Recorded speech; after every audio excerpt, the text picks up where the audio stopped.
My best friend seemed to be pregnant, so I went with her to the hospital for a checkup. As we had just walked out of the obstetrics department, we ran straight into a SWAT captain on duty, and the moment my best friend saw him, her face drained of color. Crap. My brother. If he finds out I got pregnant before marriage, he'll kill me. Before she had time to think, she shoved the pregnancy report into my hand. Meeting the man's scrutinizing gaze, my best friend gave a sheepish smile. "I'm here with Susan," she said. "Her boyfriend is so irresponsible." The man looked over at me, and I dropped my eyes to the floor.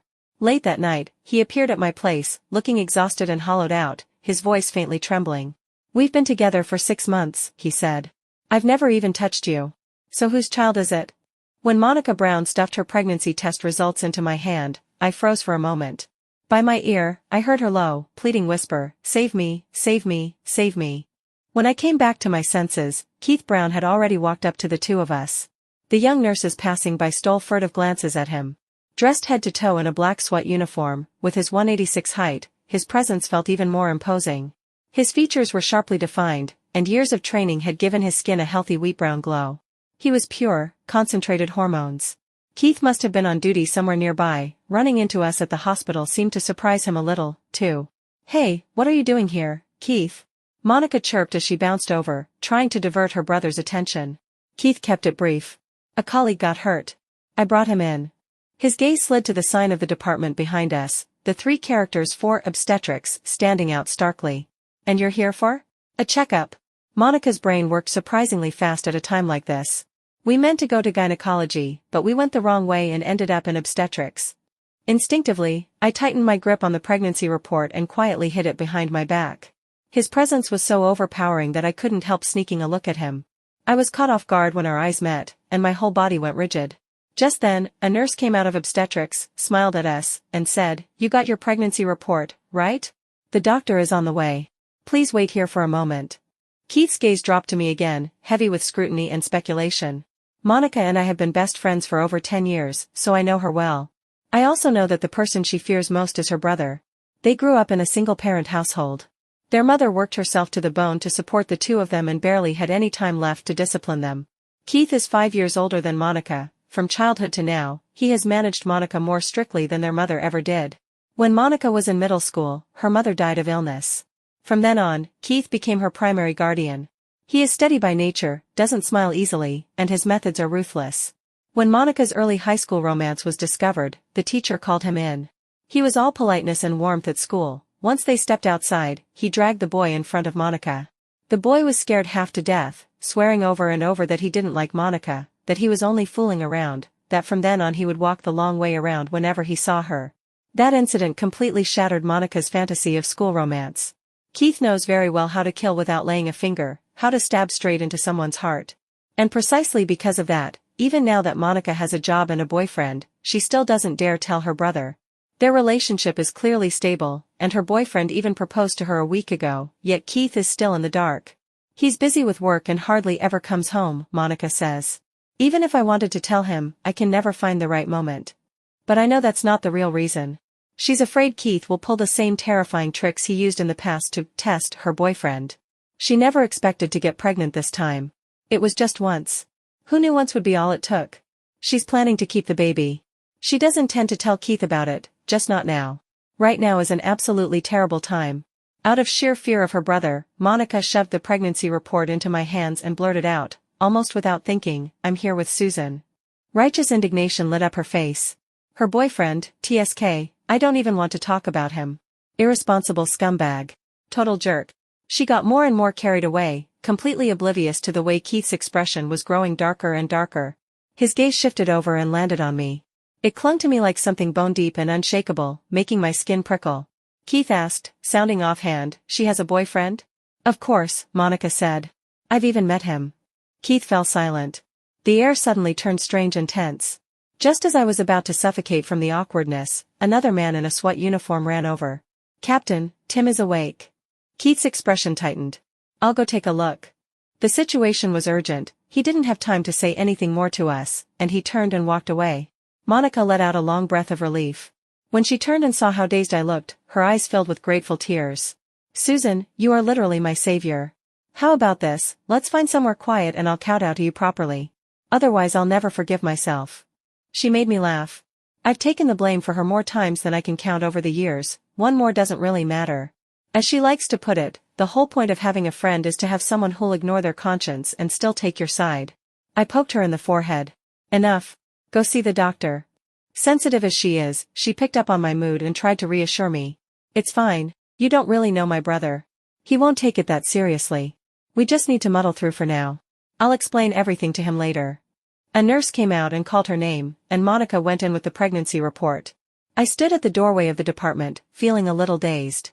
I turned my head in the direction Keith had left, Monica's words echoing in my ears, "It's fine. You don't really know my brother." I couldn't help letting out a quiet sigh. Don't know him? I know him far too well. Monica and I went our separate ways after we left the hospital. Her boyfriend, Robert Jones, picked her up. They probably had a lot to talk about. I went home and took a nap, and when I woke up again, it was already getting dark. My stomach was growling, so I ordered takeout. I had barely watched a few minutes of television when the doorbell rang. So fast? Today's delivery was really efficient. I hurried over and yanked the door open, and froze on the spot. Keith was standing at my door. Out of his black uniform and in a simple white shirt, he looked a little less cold and forbidding. Maybe he had rushed over, there was a sheen of sweat on his forehead. He took a few deep breaths, then lifted his gaze to pin me in place. What, you're not going to invite me in? Monica has no idea that I actually dated her brother. We were together for more than half a year and only broke up a month ago. At first, everything I knew about Keith came from Monica. She complained that her brother was old-fashioned, cold-blooded, and brutal. And I believed her, mentally equating him with the terrorists he arrested. So I never dared set foot in her home. Until one time, when Monica and I went out to play and accidentally fell into an abandoned drainage shaft. The walls were slick and wet, we tried climbing out for ages and couldn't. We shouted until our voices were hoarse and no one heard us. In despair, we huddled together and cried. Then a voice suddenly came from above. Wow, already crying? You look terrible when you cry. Hey, are either of you hurt? I looked up and froze. I was 15 that year, and it was the first time I saw the supposedly vicious, demonic brother Monica always talked about. From then on, I understood that Monica's words came steeped in personal emotion and should never be taken wholly at face value. Back then, I was too young to know whether my heart was secretly waking up to love, or if I was simply curious about her brother. I started paying attention to him, consciously or not. Whenever Monica grumbled about him, I would deliberately ask a few extra questions, as if that could help me understand him a little better. When Keith graduated from the police academy, Monica said the place would be full of hotties and insisted on dragging me along to the ceremony. She got busy ogling handsome cadets, darting here and there, and I lost track of her almost immediately. But I found Keith instead. He was chatting with a few classmates on the field. His classmates teased him. Stop walking around with that stone face. You're not bad looking, and yet girls don't like you. Maybe think about why, huh? Look, all of us got gifts from girls, you're the only one who didn't. Keith, aren't you jealous? I stared at them, stunned. I don't know what got into me. I pulled the birthday present my parents had just given me out of my bag, ran over, and held it out to Keith. His classmates looked at one another, and finally one of them asked, "Hey, little sis, are you even legal?" I am. I just turned 18 yesterday. In the end, I don't think I helped Keith at all, I just got him pulled aside for a talk. Later, I snuck off to apologize to him. He wasn't angry in the slightest, just deeply puzzled. "Can I ask what exactly you meant by giving me a pink stuffed toy?" I had no idea how to respond. "I can get you something else instead?" I offered tentatively. "No need." He actually smiled. "Thank you. You made my day." I added Keith's contact information after that. And from that moment on, I started to truly get to know him. If I managed to win Keith over, it was all thanks to my reckless disregard for reality. 8 years went by, I confessed 7 times, and he finally said yes on the 8th.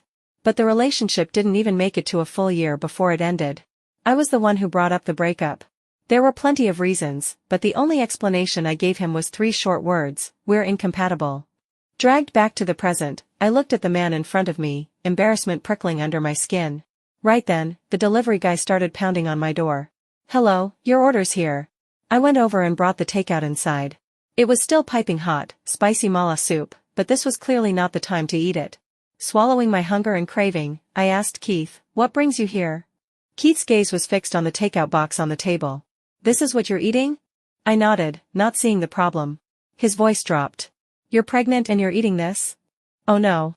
I had completely forgotten about that. I stared at him, eyes wide. I was still trying to figure out how to explain without throwing Monica under the bus when he suddenly stood up and headed for the door. "Where are you going?" "Grocery shopping," Keith tossed back as he yanked the door open and strode out. 15 minutes later, Keith was back. 30 minutes after that, he had 3 dishes and a soup on the table, meat and vegetables well balanced, nutrition fully accounted for. I was genuinely impressed by how fast he was. "Eat first." Arms folded, Keith's voice was as cold and hard as ever. "When you're done, we're going to have a proper talk." I was stuffed. When I finally lifted my head from the bowl, I found Keith watching me. "Finished?" Silence followed. I was the one who broke it. About the whole pregnancy thing, it's actually..." "Whose child is it?" Keith's voice was not as steady as before. If you listened closely, you could hear the slight tremor in it. I froze for a second and lifted my eyes to look at him. He drew in a deep breath and repeated, "Whose child is it?" "We were together for 8 months and 4 days. I never touched you. So you and your current boyfriend already knew each other before we broke up?" It took me a moment to realize what he meant. He thought I'd cheated on him, that I'd broken up with him because I was seeing someone else. And that this child had been conceived with another man while I was still dating him. I was instantly furious. "So that's what he thinks of me?" I glared at him, so angry I couldn't get a single word out. "If you don't want to say, I won't press you," he murmured. He slumped back in the chair, looking a little defeated. After kneading his fingertips a few times and forcing his mood to settle, he raised his head and looked at me. "Monica said he's irresponsible. So, he doesn't want this child, does he? What about you? Do you want to keep it?" He changed the subject so quickly that my mind couldn't keep up. I was still tangled up in whether I should just rip the bandage off and tell him everything about Monica. It would be better than sitting here suffering on my own. But Keith mistook my brief silence for consent. It was as if he'd made up his mind about something huge. He stood up and slowly walked over to stand in front of me. "If you're willing, we can go get the marriage certificate tomorrow." His gaze dropped, slowly landing on my stomach. "I'll treat the baby as my own." Instinctively, I touched my belly. My first thought, ridiculous as it was that I didn't have a child in there, just all the food he'd cooked. My second thought was, has Keith lost his mind? Volunteering himself to be someone's bargain bin dad? My heart gave a tiny jolt, and I couldn't help sneaking a few looks at him. Keith's expression was serious, there wasn't even a hint that he might be joking. And that was when it suddenly hit me. Maybe Keith cared about me more than I'd ever imagined. Guilt surged over me like a tidal wave. I didn't want to lie to him anymore. "Keith, actually..." Beep, beep, beep. The keypad lock chimed. The only person who knew my passcode was Monica. Why on earth was she here now? My reaction was lightning fast. I grabbed Keith and shoved him into my bedroom. In her eyes, her brother and I were little more than strangers. If she found him here in my apartment, I would never be able to explain it clearly in that moment. Catching his stunned gaze, I blurted, a little breathless, "Your sister." The bedroom door had barely clicked shut when my front door was pushed open from the outside. I rushed over. "You're here. Come on, let's go out to eat." I grabbed her arm, trying to drag her back out, but she didn't budge. She pointed at the food on my table. "Didn't you just eat? Forget eating out." I came to grab my medicine. I shook my head at her furiously. But she completely missed my signal and muttered, "The folic acid the doctor prescribed, I stuffed it in your bag and forgot to take it when I left." I stared at her, stunned. "Why are you just standing there like an idiot?" Monica gave me a puzzled once-over, then continued talking to herself. "I don't know if it's the pregnancy or what, but I've been exhausted these past 2 days. The walls in my apartment are not soundproof." Monica didn't stay long. She grabbed her medicine and left. The front door closed, and the whole place fell into dead silence. I opened the bedroom door. Keith was leaning against the wardrobe, his eyes dark and unreadable. He glanced at me, then at my stomach. "You're not pregnant." "It's Monica." He was quiet for a moment, then nodded to himself and started toward the door. "It's getting late. You should get some rest. Even if you're not pregnant, try to cut down on all that takeout." He paused, then added, "I shouldn't have showed up so abruptly today. Sorry to have disturbed you." His tone was calm. But I could feel the storm building beneath that calm surface. I grabbed his arm. "Monica didn't mean to hide it from you. The pregnancy was an accident. She only just found out. Her boyfriend is a good guy and he really loves her. I know you're angry right now, but please, calm down first." "Angry?" Keith gave a short laugh. "I'm not angry." "Then unclench your molars before you say that." Keith stepped out the door and strode forward a few paces, then stopped again. He turned back. "If this whole thing was a lie, then what about you having a boyfriend?" I didn't dare lie anymore. "That's fake too." Keith was silent for a few seconds. Then, without a word, he turned and left. I worried about it for a long time. I texted and called Monica, but she didn't answer. At 11 that night, I finally got a call from Keith. "Is Monica with you?" My heart lurched. "No. What happened?" On the other end of the line, Keith sounded so tired he could barely hide it. I said some harsh things, and Monica lost her temper too. She stormed out about an hour ago and hasn't come back. I let out a sigh. Those two siblings, their tempers are just as stubborn as each other's. They never use soft words, every line goes straight for the lungs. It would be a miracle if they didn't end up fighting. I was worried about Monica too. "You look around near your place. I'll check the spots she usually goes to." "Okay." Keith's voice was a little hoarse. After a pause, he added, "Thank you." After hanging up, I called Monica's boyfriend. He said she wasn't with him. When he heard what had happened, he panicked at once. "I'll look around my neighborhood too." I threw on some clothes and hurried out the door. An hour later, I found Monica at a late-night food stall we often visited together. She was busy demolishing skewers. I sat down across from her. Monica looked up, saw me, and forced a smile. "I knew you'd be the first one to find me." Her eyes were red, she'd clearly been crying. I sent a quick message to Robert and Keith to let them know I'd found her, then tossed my phone on the table and snorted. "Well, look at you. All grown up now, running away from home." Monica lowered her head, chewing on a skewer, and said nothing. "Fought with your brother?" I studied her face. "Don't be too hard on him. You kept this from him for so long. Of course he'd be mad, finding out you're pregnant all of a sudden." "I know I shouldn't blame him. I'm the one who did wrong." Monica sniffed. "But I still can't help resenting him a little. He's been controlling me in every way since we were kids. Any guy who tried to get close to me, he'd practically want to run a background check on their ancestors for 18 generations. I've had 3 boyfriends, and when they broke up with me, they all gave me almost the exact same reason: "Your brother is too scary. I can't handle it." I sighed. If they didn't have anything to hide, then even if your brother were the king of hell himself, there wouldn't be much he could do to them. "Robert seems like a good guy to me. Let your brother meet him and have a proper talk." Monica nodded. That was the plan. The skewers she ordered smelled too good, and I soon joined in. We ate and chatted at the same time. "Do you remember when you were a kid and almost got abducted by traffickers?" Monica froze and looked up at me. I pressed my lips together. "Your brother noticed in time. He grabbed the handle of the trafficker's van and refused to let go. They dragged him for over 10 meters before the neighbors rushed over and rescued you. Your brother's arm and leg were both broken, but the very first thing he did when he woke up in the hospital was look for you." These were things Keith never had the nerve to tell Monica himself. But when he was dating me, he'd once opened his heart a little. I always felt that if anyone needed to hear those words, it was Monica. "Your brother has seen taking care of you as his responsibility since you were small. He's afraid you'll be lied to. He's afraid you'll get hurt. After Aunt Brown passed away, he couldn't pull himself together for a long time, but for your sake, he forced himself to stand up again. Monica, you're the only family he has left. So sometimes, even if the way he loves you isn't the best, try to cut him some slack.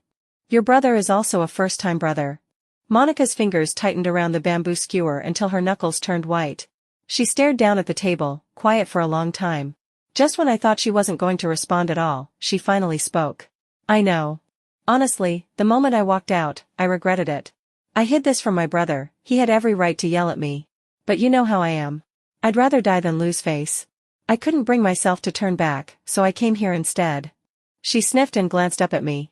We held each other's eyes for a few seconds, then both burst out laughing. When we'd finished all the skewers, she let out a satisfied burp. "Susan. I stuffed the last lamb skewer into my mouth. "I don't think I ever told you about almost getting abducted when I was a kid." "You did. You just forgot." "Really?" Monica scratched her head. Then, as if something had just occurred to her, she suddenly smiled. "Do you know what I was thinking just now while you were talking to me?" I looked at her curiously. "I was thinking, you kind of sound like my sister-in-law." She broke into wild laughter. "Isn't that horrifying?" I did not dare respond to that. I gave a couple of awkward chuckles and fell silent. "I'm gonna hit the restroom," Monica said, getting to her feet. "Wait for me." She headed into the nearby mall. The second she left, I finally let out a quiet breath, only to hear someone call my name from behind. "Susan Perry." I turned and saw Keith. I didn't know when he'd arrived or how much he'd heard. Thinking about everything I'd just said to Monica, my face went hot. "Thank you." He stood in the shadows, and I couldn't make out his expression. "You don't have to thank me. I did it for Monica." Keith left before Monica came back. He said she'd probably still feel awkward seeing him right now. Monica stayed at my place that night, then left early the next morning. She said Robert was coming over to her place to meet Keith and have a serious talk. The whole day, she barely replied to my messages. She seemed busy. By evening, I finally saw a post she'd put on her Moments 10 minutes earlier. Wow, my brother's cooking is amazing. The photo was of a full table of beautiful dishes. I couldn't help laughing as I liked the post. I left a comment to show support. I'm so jealous I could die. Looked like Keith found Robert acceptable enough as a brother-in-law. 2 minutes later, I got a private message from Keith. Home tomorrow? Me, why? Keith, I'll come cook for you. Dinner never happened. Keith was suddenly called away on an emergency mission. I sat on the couch, staring at our chat history on my phone in a daze. Keith, home tomorrow? Me. Keith, I'll come cook for you. Me, we already broke up. Keith, then this time, let me be the one to chase you. Staring at that last message, my heart started to beat a little faster. I put my phone down, and, against my will, my mind drifted back to the night we broke up. We're incompatible was an incredibly flimsy excuse. But Keith never asked for more. He only asked whether breaking up was really what I wanted. When I told him yes, he nodded. If that's what you want, then I'll give it to you. It was exactly that calm reaction that made me feel, in that moment, that breaking up had been the right choice. Before that day, we'd been like so many other couples. We ate together, watched movies, exchanged gifts on holidays, complained about colleagues and bosses, and shared whatever we thought was fun or interesting. I thought we were a good match. Then one day, while I was chatting idly with Monica, she mentioned what Keith looked like in her eyes. My brother seems to be dating someone, but that relationship looks exhausting, she said. My heart clenched, but I still couldn't help asking, why do you say that? The other person is probably younger, she said. She talks about all kinds of things my brother doesn't know. He has to force himself to keep up with her topics, afraid she'll get upset otherwise. He comes home from missions in the middle of the night, feeling awful, and still has to comfort his girlfriend, who's frustrated about her job.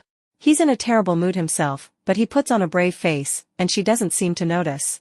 I just feel like she doesn't like him as much as he likes her. She concluded, full of conviction, they won't last long. Monica's words were like a tiny thorn, slipping silently into my heart. From then on, I started watching Keith's reactions very closely. I'd chatter excitedly about the new anime I was obsessed with, and he would listen patiently until I was done, then smile and say it sounded interesting. But I couldn't help wondering if he was actually completely uninterested. He'd come back from a mission with obvious fatigue in his voice, and still never once complained to me. Meanwhile, after a day of being tormented by clients, I'd unload all my frustration on him over the phone. He would listen quietly and then comfort me in that warm, gentle voice of his. After we hung up, Monica's words would ring in my ears. He's in a terrible mood himself, but he puts on a brave face. I became cautious, almost to the point of paranoia. I didn't dare share things I found fun if I thought he might not understand them. I didn't dare vent my negative emotions at him the way I used to. Every call, every meeting, felt coated in a thin, invisible layer of pressure. I was terrified that my immaturity would become his burden. Terrified that he was only accommodating me out of obligation. That tightness stretched on for over half a month, and I was nearing my breaking point. I even started to think that maybe he'd already grown tired long ago, and was only hanging on out of a sense of responsibility. So, on a seemingly calm night, I was the one who asked for a breakup. After the breakup, I did my best to act like nothing had changed. But sometimes, I couldn't stop myself from opening his profile and scrolling through his quiet moments. I'd piece together scraps about him from Monica's casual mentions. He seemed busy. Everything seemed fine. I thought we would gradually fade out of each other's lives like that. But the misunderstanding at the hospital pushed us back into each other's orbit. And Keith's reaction afterwards left my heart in complete turmoil. I couldn't help wondering, back then, had I trusted my own speculation and Monica's offhand comments far too much, while forgetting to trust him, to simply ask how he really felt? Monica said her brother's relationship looked exhausting, but Keith had never once shown that to me. He had always been tolerant, steady, reliable. What if all those things I took for forced patience and reluctant comfort were just his way of loving someone? I was confused. And beneath that confusion, there was a faint, nagging regret. My phone suddenly buzzed again, cutting off my thoughts. I glanced down. It was a new message from Keith. You know I have a habit of taking silence as agreement. A few seconds later, another. About that breakup reason you gave me, I've never really agreed with it. Susan, I think we're actually a pretty good match. Keith had never pursued anyone before. His way of chasing someone was a little clumsy. Unfailing good mornings and good nights, sent with such precise timing it felt like he'd set an alarm. The content was simple, sometimes with a photo of a sunrise or the night sky attached. He started sharing his life with me. A scrappy wildflower growing stubbornly by the training field, a breathtaking sunset he caught on the way to a mission, a plate of braised pork ribs from the cafeteria that was supposed to be pretty good, moments I hadn't been there for, he captured one by one and sent to me. It felt like he was changing too. Like he was trying to open his life up and let me see it. He knew I loved to eat but had a weak stomach. So somehow, he got his hands on a bunch of stomach-friendly recipes, studied them thoroughly, and on weekends when I was off work, he'd show up at my door with a big bag of fresh ingredients. He'd stand in my kitchen, moving confidently as he prepped the food. He still didn't talk much, but whenever I peeked my head in, he'd hand me a small bowl of soup he'd blown to the perfect warmth, or a little snack, and say the same thing every time. See if the seasoning's okay. That was always his excuse. Over the past half-month, I'd gotten used to his daily messages and found myself unconsciously waiting for them. I'd grown comfortable with his cooking too, so comfortable that I'd started nitpicking that some dish or other could use a little more heat. Just like that, I slipped right back into the habit of having him in my life. That day after work, I saw a flurry of messages in the building's residents group chat. An apartment upstairs, 1308, had been robbed a few days earlier, and they'd lost a lot of valuables. The thief still hadn't been caught, and everyone was on edge. I stood in front of my door, punching in the passcode. Just as I was about to go inside, something in my peripheral vision caught my eye, a strange mark on the white wall nearby. I'd seen videos about this before. Some burglary rings would scout ahead and leave symbols on walls to mark easy targets. I hurried inside and locked the door behind me. Without overthinking it, I sent Monica a message, "Tell your brother to come over and stay at my place tonight." Barely a moment after I sent it, I panicked and recalled it. Monica was pregnant now. If a thief really did show up, I'd have to protect her. But the next second, Monica's reply popped up. "Why'd you recall it?" "I already told my brother. He'll be there soon. Wait for him. I heard about the burglary in your complex. I'm not at ease with you being alone. With two people there, it'll definitely be safer." I quickly typed back, "No need. I'll just go crash at Amy's for a couple of days." "Monica, that's such a hassle. Just wait. He'll be there soon." "He'll be there? He?" Maybe she'd typed the wrong character. Half an hour later, I stood in my doorway, staring at the man in front of me, completely at a loss for words. I left Keith in the living room and hurried into my bedroom to call Monica. "Why is your brother here?" I demanded. "Weren't you going to have him sleep at your place?" Thinking back on the message I'd sent her, I fell silent. A few seconds later, I let out a bitter little laugh. "Do you think it's appropriate for a single man and a single woman to spend the night alone in the same apartment?" Even if my relationship with him wasn't exactly ordinary, we still weren't back to being boyfriend and girlfriend. It was hard not to feel awkward. "So what?" Monica didn't care at all. "You think something's going to happen between you two?" "No way." I blinked. "Why?" "Call it a gut feeling. You two are impossible. Absolutely impossible." I wanted to argue, but I couldn't think of a single solid rebuttal. It left a faint, inexplicable discomfort in my chest. "Relax," she said. "He's my brother, okay? A SWAT officer. With him there, you're safe." I had to admit, that part made sense. When I hung up and went back out, Keith was still sitting on the sofa. He stood when he saw me. "Can I borrow your bathroom to take a shower?" I didn't have time to go home. My dad had stayed here once and left a set of clothes behind. I dug them out and was just about to hand them to Keith when the bathroom door swung open. He stepped out bare-chested, a towel knotted low around his waist, hair still damp. Just like that. He must have been training hard lately. The 8 distinct ridges of his abs were sharply defined, his body annoyingly good. I looked once. Then again. Quietly, I stuffed the clothes I'd prepared back where they came from. I'll toss your clothes in the washer," I mumbled, keeping my eyes down and very carefully not looking at him. "I'll put them in the dryer after. They'll be ready by morning." I tried to walk past him toward the bathroom, but before I could take 2 steps, his hand closed around my wrist. His palm was burning hot. The heat raced up from my wrist, and my cheeks flushed. Startled, I turned my head to look at him. Maybe it was because he'd just showered, but his face was a little red too. "I'll do it myself," he muttered. By the time we were done fussing around, it was almost 10. I had to work early the next morning, so I needed to sleep. Keith settled down in the guest room as well. I lay in bed wide awake. The thought of Keith lying in the room right next to mine chased every trace of drowsiness away. I opened app after app on my phone, but nothing managed to really distract me. Then I refreshed Weibo and came across the alt account of Keith's that I'd followed before. He didn't know I followed him. The newest post was from half a month ago. "I want to win my ex-girlfriend back, but I don't really know how to pursue someone." A bunch of rubbernecking strangers were offering advice in the comments. "Send lots of messages," they said. "Let her get used to having you around. Disappear for a while, some suggested. Make her realize you actually matter to her. Others teased him. Dude, we saw your training photos. With that body, just seduce her. It's the simplest, most straightforward method. And Keith's reply, stamped 20 minutes ago, was, tried it. It works. In the middle of the night, I woke up thirsty.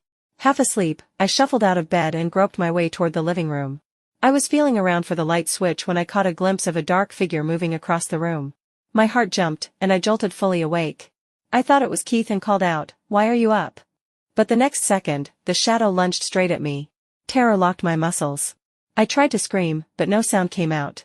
In that split second, another figure flashed in from behind and to the side, as fast as lightning. There was a dull thud, and the dark shape that had been rushing toward me was slammed to the floor. The whole thing happened in the blink of an eye. I scrambled for the light and flicked it on.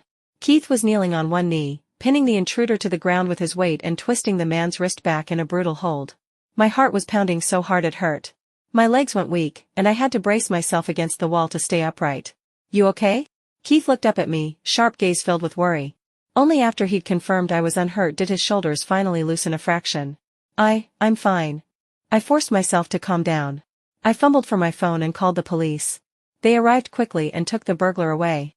The commotion woke the neighbors, who all came out to see what was going on. Once they understood the situation, they gathered around to comfort me. The auntie who lived across the hall clutched my hand with lingering fear. "Good thing your boyfriend was here. What would you have done all alone, you poor girl?" As she spoke, her eyes dropped to Keith's arm, and she gasped. "Oh, dear, your arm is hurt." I snapped my head toward his right arm. Sure enough, a long, shallow cut was oozing blood. That thief had brought a knife. My heart lurched. I looked up at Keith. "It's nothing. Just a scratch." He smiled as if it really didn't matter, like the wound wasn't even on his own body. After the police and neighbors left and the door closed behind them, the apartment finally went quiet again. I hurried to get the first aid kit and tugged him down onto the sofa. "Don't move. Let me take care of that." Under the light, the streak of blood looked startlingly stark. I soaked a cotton swab with iodine and dabbed at the cut as carefully as I could, my touch feather-light. "Does it hurt?"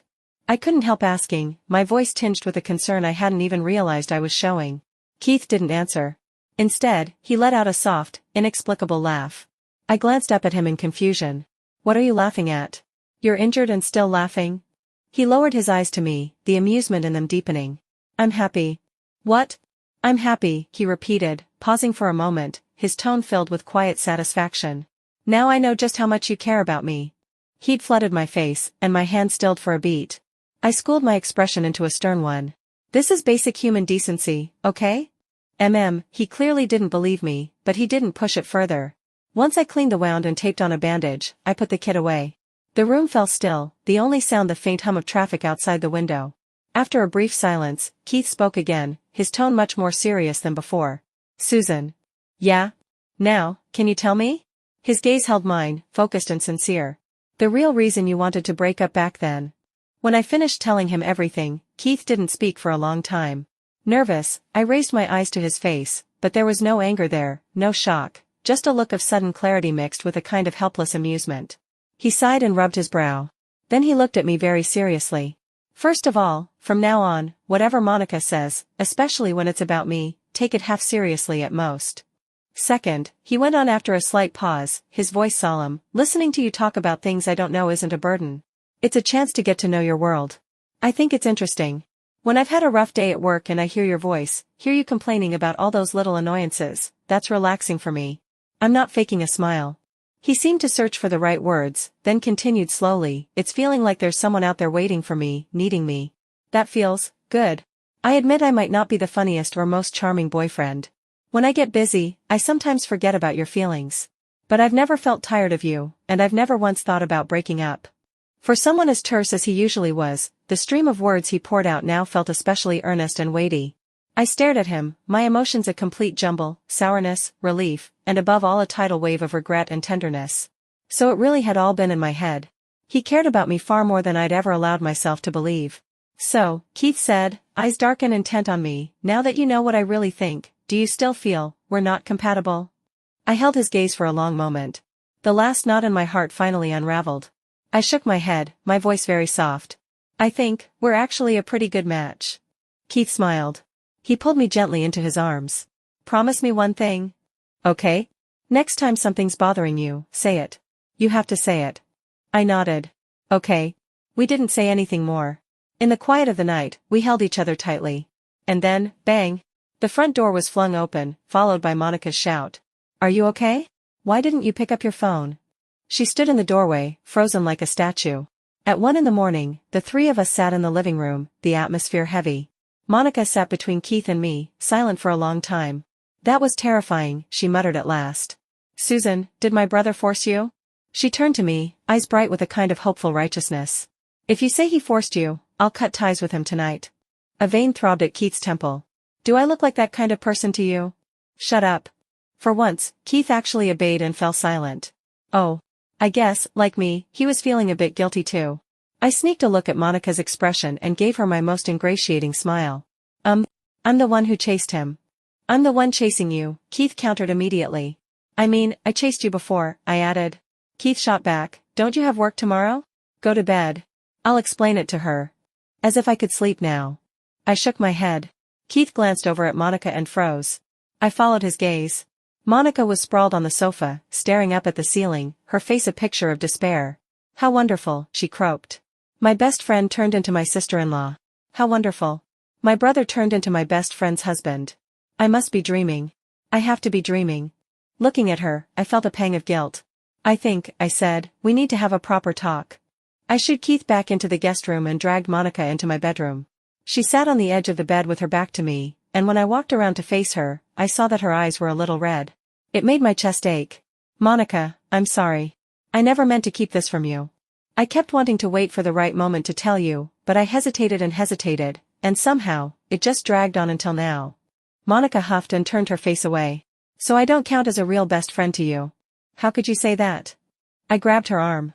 It's because you are my best friend that I didn't dare tell you. I was terrified that what's between me and your brother would affect what's between us. Of course it affects us. She shot me a wounded look. I treat you like my best friend, and you want to be my sister-in-law. I had no idea what to say to that.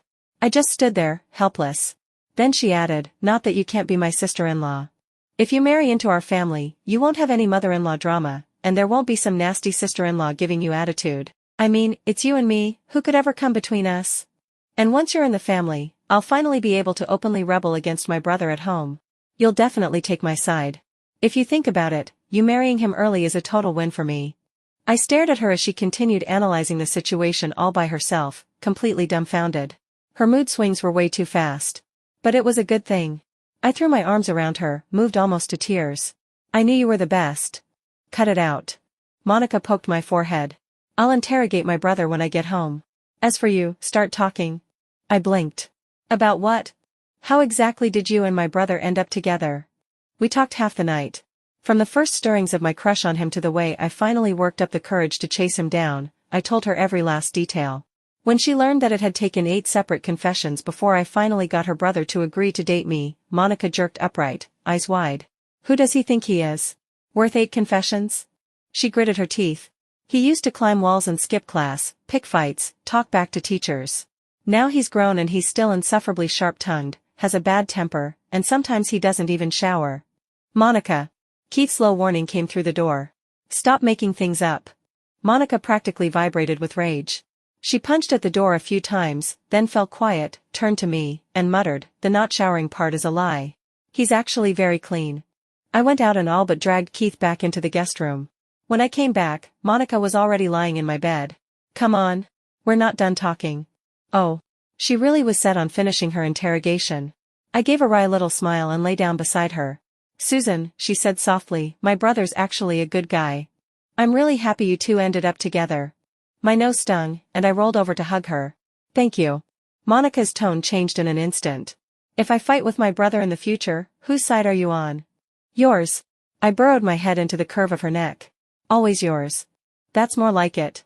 On the day of Monica and Robert's wedding, I was her bridesmaid, running around with her from morning till night. Watching her in that pure white wedding dress, holding on to Keith's arm as she walked step by step toward Robert, whose eyes were brimming with love, my own eyes stung with tears. Keith placed Monica's hand solemnly into Robert's. The look the two men exchanged needed no words, it was a silent promise and a weighty trust. After the ceremony came the whirlwind of toasts and greetings. By the time I finally managed to catch my breath and slip into the hotel's lounge for a break, I felt like my bones were coming apart. Exhaustion washed over me. I sank into the soft sofa, meaning only to rest my eyes for a moment, and promptly fell fast asleep. I don't know how much time passed before I felt something warm and feather-light brush my forehead. Like a soft plume drifting down, carrying a quiet, soothing warmth. My lashes fluttered, and I slowly opened my eyes. Keith's face was right in front of mine. He clearly hadn't expected me to wake up so suddenly. His movement froze, a rare, flustered look flickered through his eyes, like someone caught red-handed. The tips of his ears went faintly red. The room was very quiet. Only the muffled strains of wedding music drifted in from outside the window. "Did I wake you?" he asked, straightening up. His voice was low, roughened by fatigue. I shook my head. "What time is it? Is the reception over?" "Almost. Guests are starting to leave." He sat down beside me. "You must be exhausted." "I'm okay. My feet just hurt a little." Honestly, seeing him without his SWAT uniform, in a perfectly tailored suit that made his posture even more striking, sent a little sweetness curling through my chest. "You look really handsome today, Captain Brown." He chuckled softly and gave my fingers a gentle squeeze. "You look beautiful too." We were quiet for a moment. I looked out the window. On the lawn not far away, the newlyweds were posing for photos. In the glow of the setting sun, Monica and Robert shared a kiss. I couldn't help sighing under my breath. "Monica looks like such a princess today. She's so happy." Maybe there was a trace of envy and longing in my voice that even I didn't notice. Keith turned to look at me, his gaze deep. Then he called my name, a little nervously. "Susan." I glanced back at him, and froze. Keith had dropped down on one knee beside me. The sight knocked the breath right out of my lungs. My heart started pounding wildly. He carefully took a velvet box from the inside pocket of his suit. When he opened it, a simple yet brilliantly sparkling diamond ring caught the light. "Susan." He lifted his head. In his dark eyes, the evening glow outside the window was reflected, mingling with a solemn tenderness I'd never seen before. "I know this is a bit sudden, and the setting isn't particularly romantic. But I can't wait any longer to ask you, will you marry me?" My mind went completely blank. I was stunned into silence by the suddenness of it all. Tears welled up out of nowhere and blurred my vision. Looking at this man who was always so steady and reliable, and yet clearly nervous in this moment, I thought of everything we'd been through. The vague, budding feelings of our youth, my clumsy confessions one after another, the misunderstanding and breakup, our reunion, and all the little ways he'd pursued me all over again. Every doubt and insecurity dissolved in that instant. I nodded with a smile,